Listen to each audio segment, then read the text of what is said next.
All right. Hello and welcome everyone to the Primetime 266 breakdown. So, normally nothing super important happens on Primetime. It's usually just a fun little stream that DE does. But the most recent Primetime went over a bunch of the changes that we are going to be receiving this week with the new update and clarified some important points that also ends up bringing more questions into the fold. And I figured we just go over kind of the most important stuff that I saw watching through that prime time and kind of talk about it a little bit and also get you guys ready for this update to come because it's probably going to be here on Wednesday and this video should be out on Monday. So let's just jump into it, starting with a bunch of melee changes. So a lot of these are just kind of like quick notes for people that are like wondering about this stuff. So the hard equip melee where you can hold your weapon swap button and be just like set into melee and be able to block like you used to and all that stuff. That's also going to be available for all of the exalted weapons. So Excalibur's 4, Valkyr's 4, etc. This is only really important for Valkyr because it's going to mean that she can aim glide and still be invulnerable. Because of course, whenever you unequip her 4's weapon, you are no longer invulnerable. Like whenever you're trying to shoot your gun during that. And that can get you killed. So for Valkyr, she's going to be able to more consistently stay invulnerable. You're not going to be able to like just mistakenly hold down right click and then just get shot and die. So that will be nice for people who like and play Valkyr. Besides that, we have Riven dispositions. Riven dispositions are not going to be changing right away. Obviously, this is because things kind of need to settle. Like they're going to go through like new stuff coming out. If anything's fat busted, they're going to have to nerf it. And then, like, after that, the meta will then settle. And then once the meta is settled, Riven dispositions should be adjusted accordingly. What accordingly, how Rivens are changed is another topic for another time, but they're not going to be changing right away. That's the important bit. And we have another note on combo counter. So combo counter stuff. Abilities that currently scale with combo counter are still going to scale with combo counter. It will just be at a lower rate. So this is going to apply to things like Korra's 1 and Atlas's 1. And the reason they're going to scale at a lower rate is due to building combo much, much faster than they do right now. If this is going to be a buff or a nerf remains to be seen. This will, of course, require actual testing with the update to find out. But we do know that this change is coming. Now, let's talk about a couple of mods that I thought were interesting to discuss and are probably going to matter to people quite a bit. And also an Exodia that I personally just think is about to be extremely, extremely good. First and foremost, we have Condition Overload. So Condition Overload is changing. The change that we discussed before is that it is going to max out at 3 stacks. So you're only going to have a maximum of 3 statuses being applied and then getting the buff for each of those. You won't be able to go beyond that. But the numbers on Condition Overload are being changed from 60% to 120%. So you're going to get 120% per status instead of 60%. And on its face, that looks like a raw buff. But the big thing that DE has not talked about is that if this is going to be calculated differently. I know Pablo on one of his streams made a small note that they might change the calculation on this mod. And the amount of difference that that makes is actually enormous because the way Condition Overload is calculated, for those of you that do not know, is say you do 100 damage and then you get a proc on the enemy. If you hit them again, you will now get 160 damage and you get another proc. So that next proc is not going to increase your damage to 220. It's not going to be another same value of 60%. Condition Overload is calculated exponentially. So you get the first proc, you go to 160. You get the next proc, you get plus 60% of 160. So instead of getting the extra 60 damage, you get 60% of 60 plus 60% of that 100 together because it's all adding up as it goes. And the stack beyond that will be 60% of all of the previous buffs added up together as well. So it scales much faster than it lets on. If this is not being calculated differently, Condition Overload will likely still be worth being kind of the chase rare that it currently is, and it will be very, very good, kind of as it stands currently, and as it should be, considering it is a very, very rare mod. But if the calculation has changed, it's somewhat likely that the mod will only be kind of okay to good. One way or another, it'll be interesting to see if they're changing it in the background and just not talking about it, because it's very, very easy for them to push a change to the front that says 120% and not tell anyone about the calculation difference, because only big fat nerds like me will realize that that kind of thing changed, and that going from 60 to 120% is not actually as large of a change as you might imagine. Double sometimes does not look like double when you're dealing with math, turns out. So that'll be really interesting to see about condition overload. But for covert lethality, so this is remaining a dagger mod, which is weird. Definitely not what they told us before. They said this was going to go on the Parison, but its effect is changing to be plus 16 initial combo, which I don't completely understand what that means, and 100% finisher damage. So here's the weird thing about this. One way or another, it's no longer going to say lethal finisher damage. And that, for people who use covert lethality, is problematic. Because that was the reason you used the mod, was because it said lethal finisher damage, because it made your finishers kill things instantly. That was kind of the whole thing. Plus 16 initial combo is weird. I assume it means you just initially have 16 hits worth of combo. How useful that's going to be remains to be seen, but this is not going to be the mod that currently people know, love, and use, and that much is very clear, and will probably make a number of people very angry, especially Inaros Dagger users. But then finally, we have Exodia Brave. So Exodia Brave, very unknown Exodia, but I'm just going to read its new effect. Heavy attack kills grant +5 energy regen stacks 3 times. So the duration on this was not shown, but if you get kills with your heavy attacks, you can get +15 energy regen for an unknown amount of time. So that's really good. If heavy attacks are going to end up being the thing that we have to do to like really start killing shit with melee, that'll be a little worrying if our main attacks aren't really doing anything and we have to use heavy attacks. But being incentivized to use heavy attacks on our Zaws to get a ton of energy regen would be good for a number of Warframes who have energy troubles, and is, of course, potentially good for some Warframes receiving reworks like Ember, perhaps. So Exodia Brave, it would probably be wise if you are not using your Plains of Eidolon rep for anything to maybe get a set of that in preparation for this, if you can, because it might be extremely, extremely good as a way to beef up your energy economy. And then, now, this is going to be a controversial thing. The Catchmoon is getting nerfed. And the reason for that can be explained by this image. Pablo played a video on the stream and talked about the numbers that the Catchmoon was seeing. And honestly, even for me, as someone who really likes the Catchmoon, and I like my Catchmoon quite a bit, it is one of the weapons I definitely absolutely use the most in the entire game. The numbers in this case are going to make people mad, and it's going to make a lot of people mad, but I do think that DE is justified in nerfing the Catchmoon. I just don't know if it's justified to nerf it as much as they are. So the thing that you're seeing here is this top line is the MR, so you can see like 17, 18, 19, 20, etc. And the line right below it is the percent usage of all players in the MR that are using the Catchmoon. So at MR 27, over 50% of players are using the Catchmoon. And that doesn't mean like just they have one. That means they're using it, like actively. They are using the Catchmoon, and I'm in there with them. And the crazy thing to see is he scrolls across this entire chart, and the percent like pretty much just keeps rising as MR gets higher, because it's pretty clear the more experience you get and the fewer fodder secondary weapons you need to level, that, hey, dude, maybe we should just use the Catchmoon. Like, that kind of just becomes the thing, because the Catchmoon is an incredibly, incredibly powerful weapon, and just a great tool for pretty much all the content that exists in the game.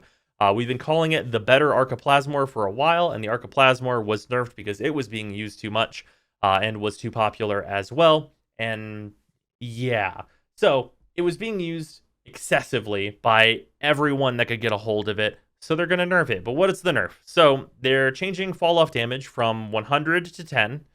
And they're nerfing the range by half from 40 meters to 20 meters. And the fall off range starts at 10 meters. So this thing is being just basically given no range. Like, its range currently is honestly a little sniper rifle like. And if they had knocked the range down to 30 meters and the fall off started at 15 meters, wouldn't have been able to blame them. Super fair. This is a little bit more harsh than that. And I think what this will end up doing is basically making it so that new secondary weapon Exilus slot that we're going to have access to. Well, the thing about that slot is that flight speed is available in that slot. So what's going to happen is people are going to invest more Forma in their Catchmoon and simply slot in flight speed, because that increases the range and lowers the fall off of the weapon. And because of that, people will continue to use the Catchmoon probably as soon as, everyone realizes that that is kind of the end result of these nerfs. That's what I'm going to do at the very least. And if that fails and they nerf the Catchmoon again, I guess we're all just using the Tomb Finger up here at MR 27, soon to be 28. Because kind of the whole thing is that there's going to be a solution as a weapon at some point. So if DE just looks at MR, the current highest MR in the game, there's usually going to be a solved, right? Like, a bunch of weapons just aren't going to make the cut immediately, and they're going to be extremely low usage rates. And then it's going to be the decision usually between about like 5 weapons of what people are going to use. And right now the Catchmoon is over 50%, and that's not good. But I would suspect that at those high MRs, usually what DE would maybe like to see would be like 3 different weapons at about 30%, as opposed to what it is now. And if we need to invest more Forma into the Catchmoon to make up for this range nerf, they might get to that. Like, we might see, like, say the Tomb Finger and the Catchmoon both at 25% next time, and that's probably about reasonable. But there's always going to be a best weapon, is kind of the whole thing here. And it'll be interesting to see kind of what happens. Anyway, though, let's talk about the Ember changes. So Ember changes, just a small thing here. This is definitely a good change. That's very important, but it's a small thing. Overall, your 2 is no longer going to make you explode and drain all the fucking energy out of Ember. Instead, it is going to be a heavy energy drain when you are overheated. So it is going to be like, you get into the energy drain territory and you would really like to not be in that territory, so you will use your 3 to get out of it. The energy drain did not seem impossible to like deal with as long as you get out of that overheat very quickly. So this is going to be probably a better flow for Ember's gameplay, and not just immediately, spike ball her into the ground the moment she overheats and loses all her energy and then loses her ability to play, and then, gets buried, essentially. So that'll be really very good for Ember to not just have an ability that kills her. That's quite good. And then for Grendel, we have information on how much Vitus Essence his keys are going to cost. So there are 3 keys, one for each of his parts, of course, and they're going to be 25 Vitus Essence each. Now, before you freak out about 25 Vitus Essence each, here's the deal. 25 Vitus Essence, not that hard to get. And in addition to that, these keys are key shareable. So you and 2 friends can each get one of the keys and do them with each other. And then that'll be 25 Vitus Essence from each of you to get all of Grendel. Because if you are to fail these missions, which are supposed to be more difficult, failing the mission does not use your key. So if you want to get Grendel, the maximum amount of Vitus Essence you will have to spend, if you have no friends, is 75 Vitus Essence, because you can do that mission until you win. Like, until you figure it out, until you and your crew figures it out, until someone carries you.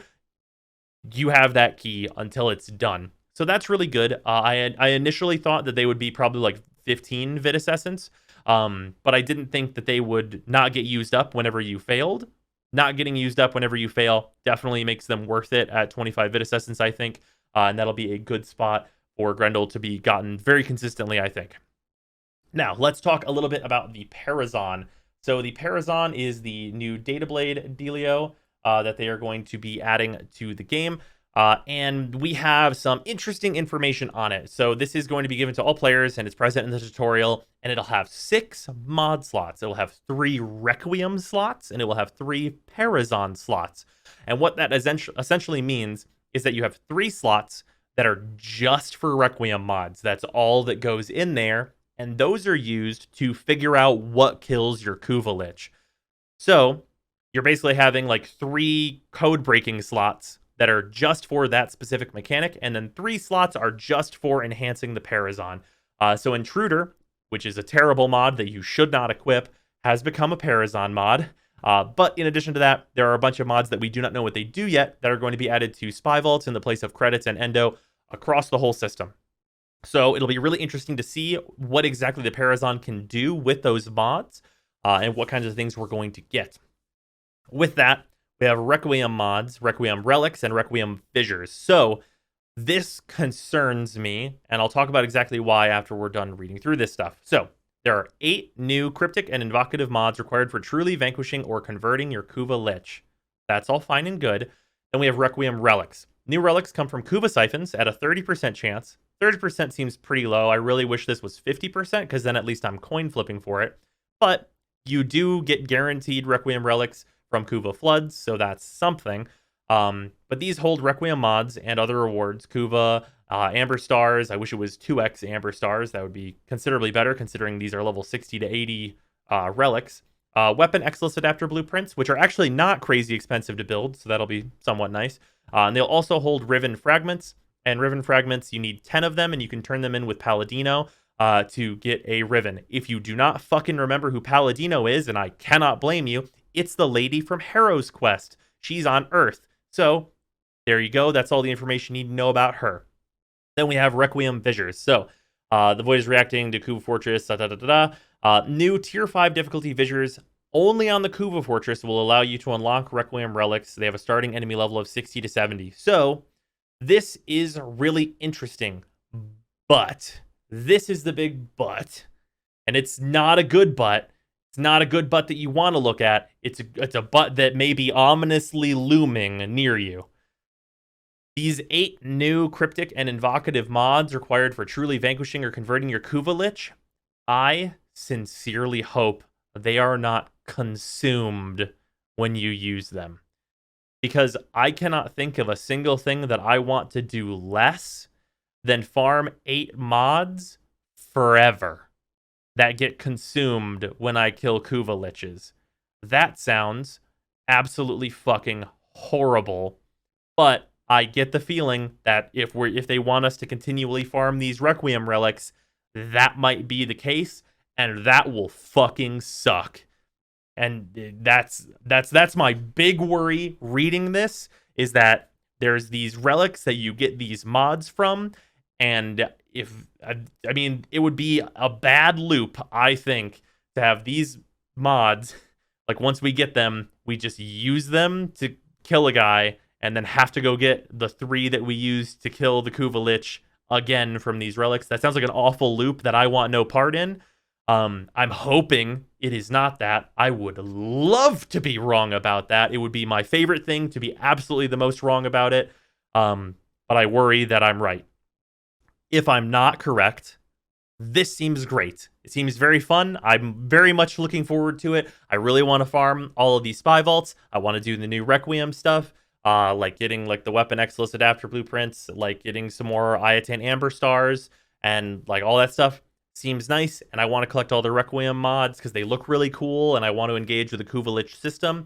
All that stuff I want to do, as long as the awful ass on the horizon is an illusion and not a real thing that is happening. I'm hoping that's not a thing.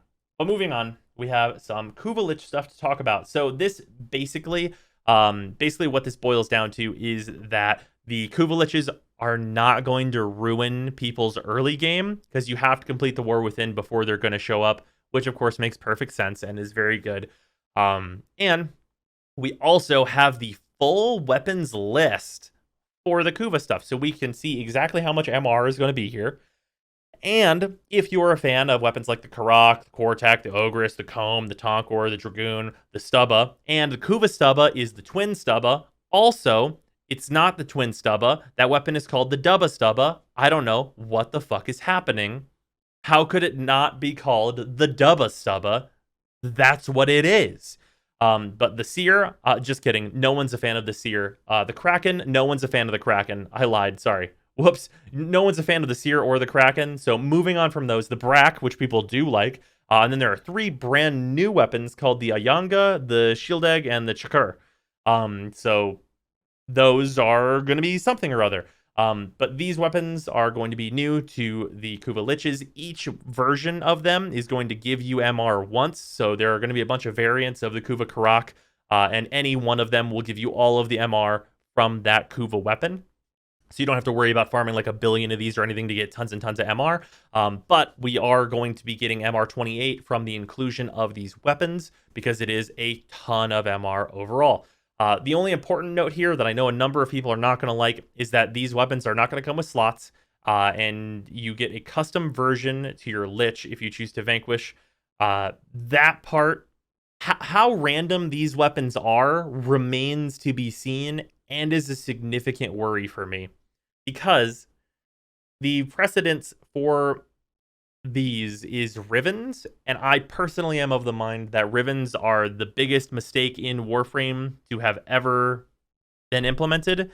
They are an awful plague on Warframe as a whole, and if these weapons are not just, hey, this is the Kuva Karak and you rolled cold damage, okay, or you rolled toxin damage. There it is.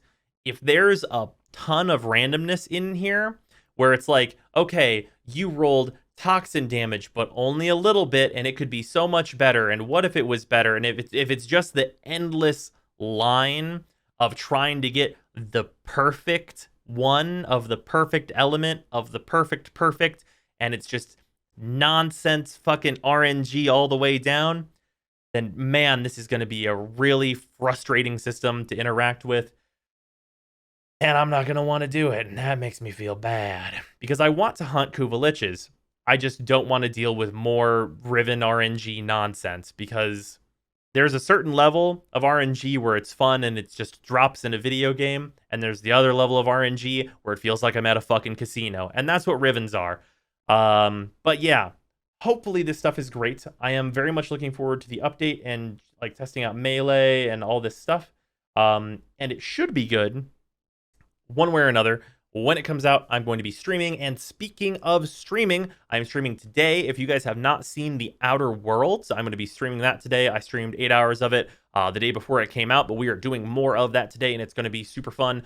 So come hang out. That is over at twitch.tv/Brozime. It should be a super fun time. And if the update somehow drops on Monday, then we're going to be playing that instead. So yeah, I'll hopefully see you guys there. Goodbye, everybody.